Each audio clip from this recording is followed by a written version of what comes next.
I'm Sarah Maud, hypnotherapist, psychotherapist, EFT and matrix re-imprinting practitioner.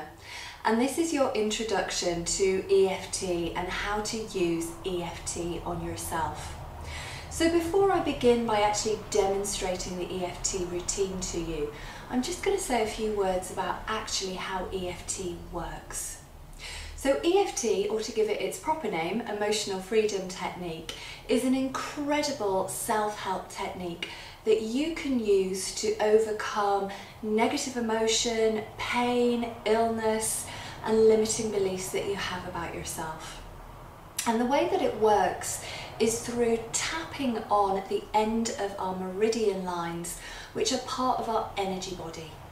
So in the West particularly, we tend to think about our bodies as being very physical, but we actually have an energy system that runs through our bodies. Now, for those of you that have maybe done some yoga, you may be familiar with the chakra system. And the chakra system is a vortex of energy that runs through the body. So we have the crown chakra, we have the third eye, we have the throat, the heart chakra, the solar plexus, the sacral and the root chakra. And off this central energy system, we have got something called meridian lines. And meridian lines are just the same as kind of power lines that run through the earth. And they're the same lines that acupuncturists use when they put needles in you. Luckily, EFT is like acupuncture, but without the needles. And what we're doing when we're tapping on the ends of these meridian lines is we're actually sending an electromagnetic current through the meridian line up to part of the brain called the amygdala. Now, the amygdala is a little bit like a smoke detector. So whenever we feel any level of stress, anxiety, worry, any kind of negative emotion, then our amygdala goes on and it triggers our fight and flight response. Now, the fight and flight response is a survival response. It's designed to keep us safe. And that's great for when our life's actually in danger, but it's not so great when we're triggering that fight and flight response for everyday doubts and worries.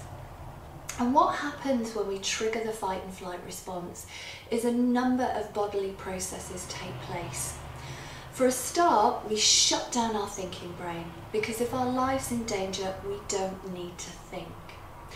And the energy that's normally reserved for making our organs function is diverted into the adrenal glands, and it gets us pumped up, it gets us ready for action. So if our lives are in danger, we need this survival response to be able to make an instantaneous decision to either fight whatever the threat is or to run away. But the problem is, in today's world, we're triggering that fight and flight response all day, every day. So your boss coming along and saying that you've got a presentation to do on Monday, if you've got an aversion to public speaking and presentations, is enough to trigger that fight and flight response. Similarly, we can trigger it even when we're just sat in the comfort of our own home, in our pajamas with a cup of tea, thinking about something that's worrying us is enough to trigger that fight and flight response. And the problem with triggering the fight and flight response is our bodies were never designed to stay in that stress response for a long period of time. The fight and flight response is something which is designed to just be an instantaneous response to keeping us safe. But we're triggering it all day, every day. So I'm sure that there's plenty of you that have perhaps felt like you've been in a situation where you're trying to focus and concentration, and you're trying to focus and concentrate, and the words just aren't going in. You know, you're reading the same report over and over again, and nothing seems to be going in, or you're struggling to make decisions, or you're just going around with an uneasy feeling perhaps in your tummy of anxiety about something that you're worrying about. And the wonderful thing about EFT is that we can use this very, very simple technique to tap away whatever negative emotion or pain or illness that we're experiencing. So what we're doing when we're tapping is we're tapping on the ends of the meridian lines and sending an electromagnetic current to the amygdala to just calm everything right back down. So that when we think about something that was bothering us, or we think about something that we've got to do that's causing us some level of discomfort, then we're just calming everything down. We're letting the body know that there's no threat, that there's nothing that we need to run away from, that everything's okay. So we can think or feel about something very, very differently. So let's begin. So when we start using EFT, we always start by tapping on the side of the hand, which is known as the karate chop point. So in the same way as if you were to do a karate chop, that's what we're tapping on. And it's here that we create what's known as a setup statement, which I'll come back to in just a moment. So we start by tapping on the side of the hand, creating the setup statement, and then we start by tapping on the meridian lines. So we tap on the top of the head, corner of the eyebrow, side of the eye, under the nose, the chin, just underneath your collarbone, just underneath your arm where your bra line is, or boys if you don't wear a bra, just in line with your nipple. And then the ends, the sides of the nail beds. Now many of you may have watched some videos of people in the States tapping, and they tend to miss the hand points, but in the UK, particularly if we've been trained by Carl Dawson, who's the founder of Matrix Reimprinting, then we're taught to include the finger points. Now, does it matter which order you do them in? Not really. It's just very simple to tap down the head. It's just an easy way to remember. And the beauty of EFT is it's just so simple that it's like riding a bike. Once you learn, you never forget. So that is simply the EFT routine. So let's put it all together. So if we were tapping on something like a fear of public speaking, something which I'm sure is very common for many of you out there, we start by tapping on the side of the hand and we create a setup statement. And the setup statement always starts with even though, and it finishes with something like I deeply and completely love and accept myself, or that's okay, or I choose to forgive myself, something which is a positive reframe. So if we were tapping on a fear of presentation, so say you had a presentation to do on Monday, then think about what it is that's creating that fear or that level of anxiety or discomfort in you. And try and tune into your body and see where you feel the energy of that negative emotion. So say for example it's in your stomach, just notice how it feels. Does it have a colour to it? Does it have a shape to it?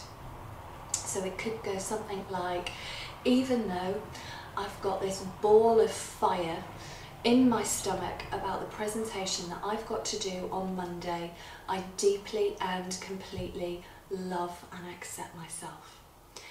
And as you're tapping, just think about that fear, that anxiety on a scale of 0 to 10. How much is it there? What is it on that scale of 0 to 10? So if I was using this as an example, I could say, oh, it's about a 7. And my fear of public speaking and doing that presentation on Monday is because I'm scared that I'll forget my words and that people might laugh at me. So I would create a setup statement that simply went, even though I've got this red ball of anxiety in my stomach about doing this presentation on Monday because I'm worried that I'm going to forget my words, I deeply and completely love and accept myself. Even though I've got all this anxiety in my stomach when I think about doing that presentation on Monday, because I'm worried that all eyes are going to be on me and I'm going to forget what I have to say. That's okay. I choose to forgive myself about that. Even though I can't stop thinking about this presentation on Monday, and every time I think about it, I have this ball of anxiety in my stomach I deeply and completely love and accept myself. And then we would simply tap down the body using the reminder phrase of what it is that's causing us to feel that anxiety. So it's whatever you're thinking about in relation to the problem. So I would say this red ball of anxiety in my stomach, this presentation I've got to do on Monday, I've got all this anxiety in my stomach about it. What if I forget my words? All eyes are going to be on me. I forgot my words last time. What if it happens again? I'm really worried about this presentation. I've got all this worry in my stomach about this presentation on Monday. This big ball of anxiety when I think about that presentation. All this anxiety in my stomach. All eyes are going to be on me. What if I forget my words? All this anxiety in my stomach. I really don't want to do this presentation on Monday. I really don't like doing presentations. I don't like being the focus of attention. Everybody's going to be watching me. What if I make a fool of myself? What if people judge me? All this anxiety about this presentation on Monday. This big ball of anxiety in my stomach. I really don't want to do this presentation on Monday. I can feel the anxiety in my stomach just thinking about it. All this anxiety in my stomach. And then what we would do is literally just, after we've done 2 or 3 rounds of tapping, is just take a breath. Just tune into that feeling in your stomach and just notice, how does it feel now when you think about doing that? So if I was using this as an example, I could say, well, okay, it's come down, the anxiety's come down, but there's still a little bit there. So again, think about a scale of 0 to 10. How much anxiety is there? Is it still anxiety? Has it changed to a different emotion? So maybe there's just a little bit of self-doubt there now. So I would measure that. Okay, maybe it's at about 3 now. And I would just amend the setup statement to just reflect how I'm now feeling. So even though there's still some doubt in my stomach about doing that presentation on Monday, I choose to forgive myself about that. Even though there's still a little bit of anxiety in my stomach about doing that presentation on Monday, I just choose to know that everything will be okay. It's not the end of the world. Even though there's still some anxiety in my stomach about doing this presentation on Monday, I deeply and completely love and accept myself.